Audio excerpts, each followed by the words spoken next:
This is day 13 of me recording and uploading a video to YouTube every day for 365 days.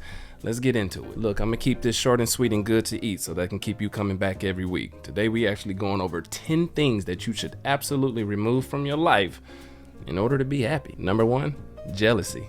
Ain't nobody got time for that. There ain't no reason for you to be jealous of nobody. Ain't something for you to keep inside yourself, because it just harbors hate, it harbors distrust, it just harbors things that you just don't want in your life. It does not give you a good path to wherever you're trying to go.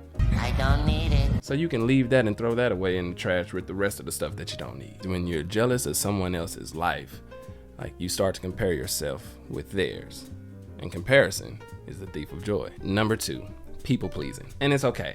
I found myself in the same boat as you. What can I say about people pleasing? But it's toxic, it ain't worth it, and it can be more harmful to you than helpful to the person you're trying to please. Now, when you're a people pleaser, you just don't seem to be able to say no. Everything is a yes. You become a yes man or a yes woman. It's unnecessary. You need to be able to find a way that you can be your authentic self and still be able to say yes, but not under pressure to where you feel like you have to. It's okay to say no.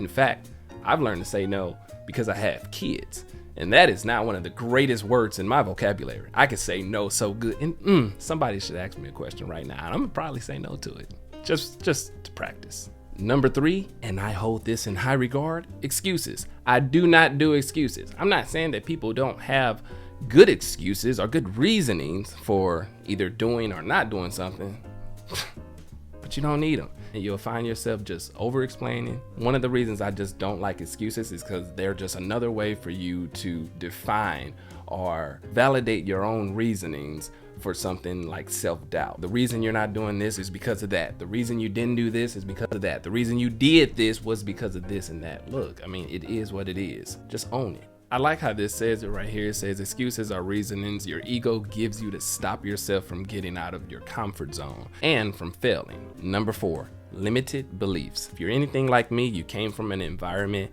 to where the biggest thing that you've ever envisioned for yourself is a decently paying job and maybe a 2 or 3 bedroom home that you can afford, maybe a car or 2. Limited beliefs stop you from being imaginative, like when you were a child and the world was your oyster. Oh, no, no, no, no, no. And I want to be a fireman, I want to be a pilot, and you believed that those things could be true. You believed them so much so that you dressed up as them on Halloween and go around, your classmates saying, I want to do this with my life, I want to do this with my life, not knowing the things that it take. You were okay with that. It's almost as if the more information you got, it almost instilled that self-doubt. I didn't realize it could be this bad. Thank you. But those limited beliefs can fall in the category of, oh, I'm not good enough, I can never be rich, I'll never be able to succeed, I won't be able to get to where this person is in life, I didn't do that they've done. Slow and steady wins the race. You're only competing with yourself. I'm just not worth it. And a lot of people look at folks crazy when they say that words hold a lot of power, but they do. How you speak and what you say out into the world is also how you envision it and how you internalize that. So if you're saying that, oh, I'm just too ugly to do this, no matter how many people can come around you and tell you how beautiful you are, none of that is going to matter until you start believing that. Number 5, control.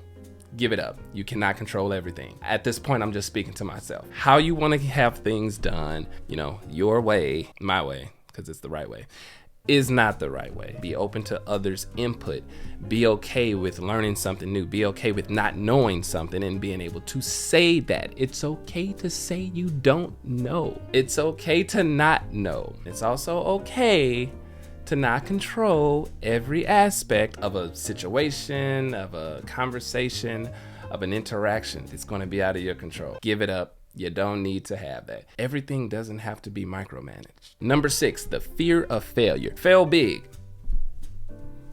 Fail hard. I like a saying, I think it was Thomas Edison or something. No, I didn't fail 1,000 times. The light bulb was just an invention with 1,000 steps. It's all about perspective, right? Or I'm pretty sure I butchered that, but you get the drift. Number 7, complaining. You don't want to hear it from someone else. Definitely don't want to hear it from yourself. Complaining just puts your mindset straight on the negative. Oh my God, and it keeps you there. All you're doing is just swimming around in this pool of negativity. What satisfaction are you absolutely gaining for just holding on to the most negative, darkest things around you? How is that supposed to bring you joy? Not to negate the fact that it's okay to vent, but that's a different conversation. I'll come back to that. Number 8, phone addiction. That phone should not be your third hand. That phone doesn't have to be picked up every time it vibrates. That phone is not your lifeline. It is just an accessory to your life. It affects your relationship. It affects your productivity. It affects how you view things. It affects how you view yourself internally. People get that little dopamine hit from, oh my God, I got a message. Oh my God, something's new. Oh my God, I got an alert. Look. It's still going to be there. It'll still be there. Let it sit. Enjoy the moment. Or rest. Finish the show you were watching. I don't know.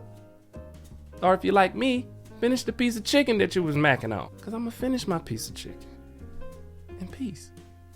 Then I'm going to check my phone. What's on? 8 or 9? Number 9. And I feel like I'm still talking to myself. Perfectionism. Everything does not have to be perfect. Nothing's perfect, but it's worth it. In fact, what I've been able to realize, it's actually going to be perfect to someone else, because whatever you're trying to do, or let's say you're trying to create a video and you really want the video to be, right as rain, everything to look perfect, aesthetically pleasing. You want the sound to be right. You want to invoke either this emotion, you want to make somebody laugh, you want to make somebody cry.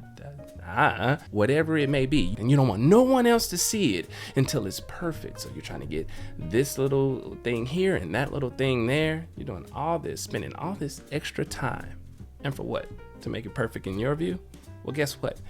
People won't realize what's not there. People don't know what's not there. What you didn't put in that video, or what you didn't add, they don't know that you didn't add it. That clip that you thought you should have had in there, guess what? No one else but you knows that clip should have been there. Now, it has its pros and cons, of course. It can help you in the workplace. It can help you in relationships. It can help you almost anywhere in your life, honestly, because it gives you that extra drive to make something right. And that's not a bad thing, but it can get out of hand. It's part of the control thing. You can give that up. And number 10, and this one gonna hit a lot of people, and I'm gonna just cut it off at this. Grudges. You don't need them. They harbor hate. They harbor negative emotions. And they limit you from moving forward in whatever aspect the relationship, friendship can honestly be. It stops you from enhancing and improving your own communication. And it stops you from being able to enjoy something that has the capability of being astronomically phenomenal. And why would you do that to yourself? I'm too nice to hold grudges. I don't like it. All I'm doing is just thinking about the negative interaction that can negate all of the positive interactions that I've had with that person or that job or whomever it may be. That's just the 10 that I'm gonna go through today. I will bring them back, and when I do bring them back, I'm gonna go straight into victim mentality. I ain't even gonna start. Look, y'all, that's all for today. Y'all be cool, be great, be awesome, and as always, see you at the finish line.